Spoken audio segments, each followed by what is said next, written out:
Hey guys, how's it going? So, this year has been a crazy year, and it's become quite apparent to most of us, at least to me, that in my opinion, big tech has been becoming more involved in our lives every day, and they feel the need to censor and to control the narrative and, quite frankly, tell us what the truth is. And if you don't believe them, shut up, you're dumb.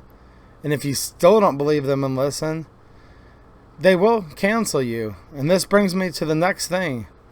YouTube officially announced a new policy today. This is December 9th, 2020. Of course it's 2020.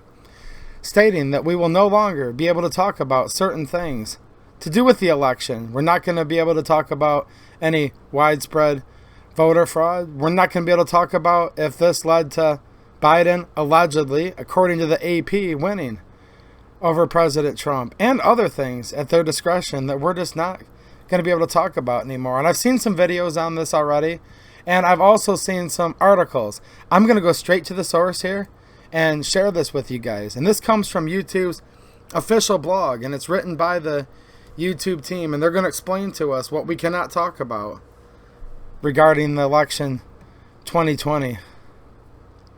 So it's titled, Supporting the 2020 U.S. Election. Updates to our work supporting the integrity of the 2020 U.S. election. Over the past weeks and months, we've seen people coming to YouTube to learn more about where and how to vote, or learning about a candidate or an issue. We've seen news organizations grow their audience, and we've seen people turn to YouTube for the latest election results, or simply to follow an historic event with the highest voting turnout in over a century in the United States. And I would add to that, it was so high that in some areas more people voted than there were people registered in the precinct. It continues, our main goal going into the election season was to make sure we're connecting people with authoritative information. I'm going to stop right there. Authoritative. Authoritarian, authoritative, authority. These are all derivatives of the same word. I'll continue. While also limiting the reach of misinformation and removing harmful content. The work here is ongoing, and we wanted to provide an update. Removing content that violates our policies, our community guidelines prohibit spam, scams, or other manipulated media, coordinated influence operations, and any content that seeks to incite violence. Since September, we've terminated over 8,000 channels. Over 8,000 they've terminated just in the last couple months. And thousands of harmful and misleading elections-related videos for violating our existing policies.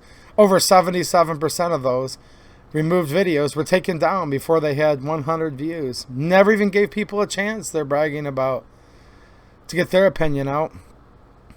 Do you guys remember when this was called YouTube? Like you, me, just regular people putting out their opinion. Seems like a time so long ago it's hard to remember. But I'll continue. We also work to make sure that the line between what is removed and what is allowed is drawn in the right place. Our policies prohibit misleading viewers about where and how to vote. We also disallow content alleging widespread fraud or errors changed the outcome of a historical U.S. presidential election.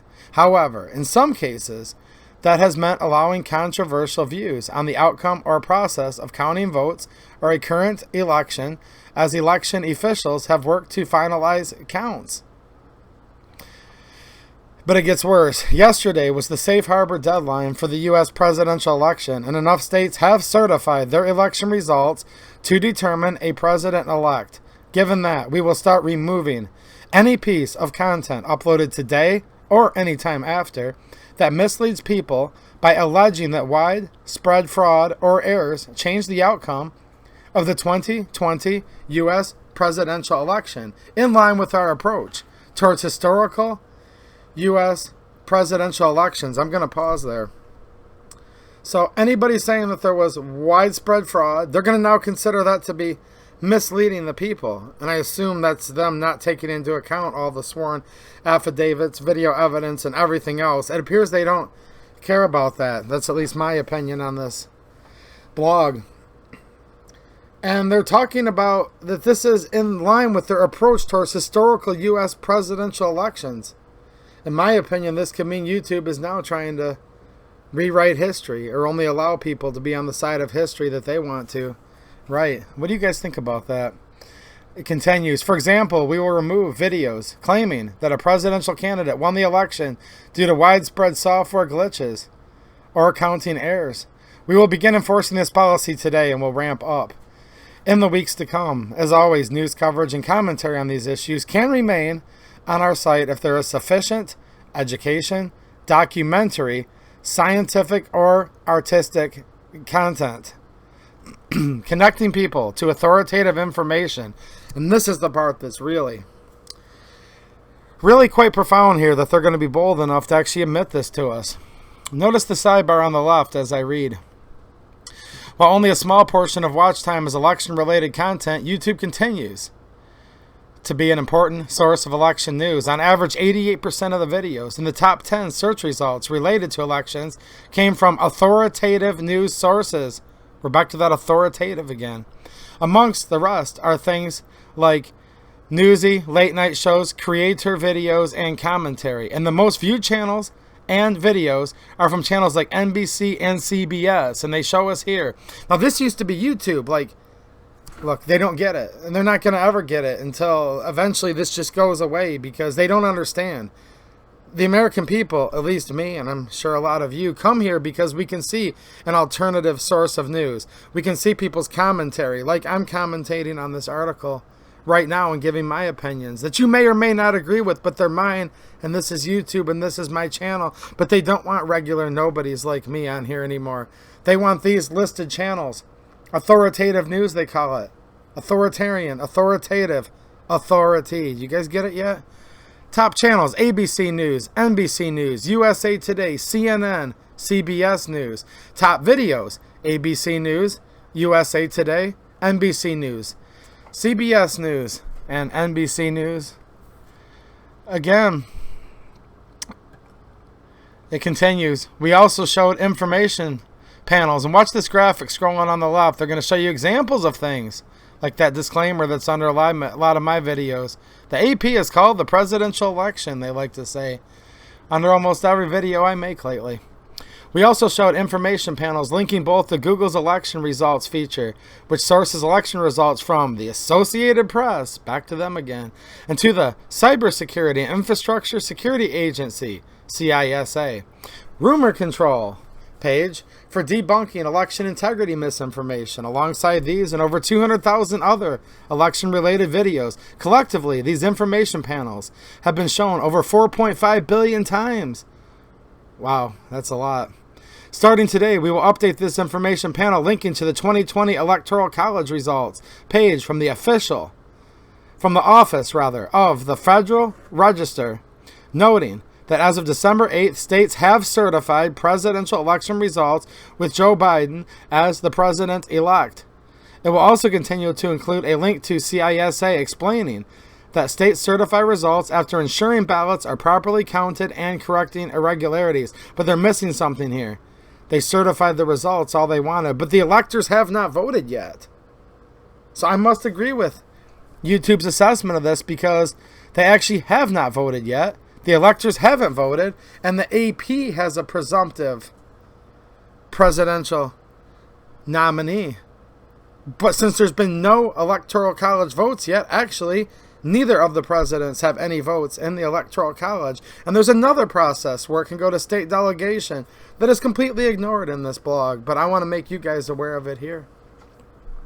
We're going to see on the left where they show little pictures of cell phones, where they're talking about an independent fact checker from USA Today, talking about if you just type in Dominion voting machines, you're going to get warned immediately. And we're getting warned not to talk about those now. Or, in the other example, Michigan recount. I just did a video on Michigan earlier today, and they're letting you know that that's fact-checked. And if you're wrong, if you want to know about that, according to PolitiFact, it says, checked by PolitiFact, a Michigan judge has not called for a hand recount, but our Michigan representatives are, and I reported on that earlier today. So it goes on to say that Joe Biden is the president-elect. Additionally, since Election Day, relevant fact check information panels from third-party fact checkers were triggered over 200,000 times about relevant election-related search terms. Search results, including for voter fraud narratives such as Dominion, voting machines, and Michigan recount. So we're not allowed to talk about any voter fraud with the Dominion voting machines or anything to do with Michigan recount. And these are just two examples.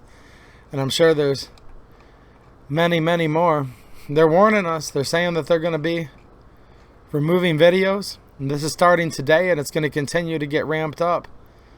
In the oncoming weeks, I'll leave a link to this down in the description, and I just want to encourage all of you to stay strong, and I'll keep doing what I can do on here, and I really appreciate all your encouragement. And this kind of ticks me off, but this was actually to be expected. I would expect nothing less. Thank you, Susan. All right, thanks for watching, and have a good one.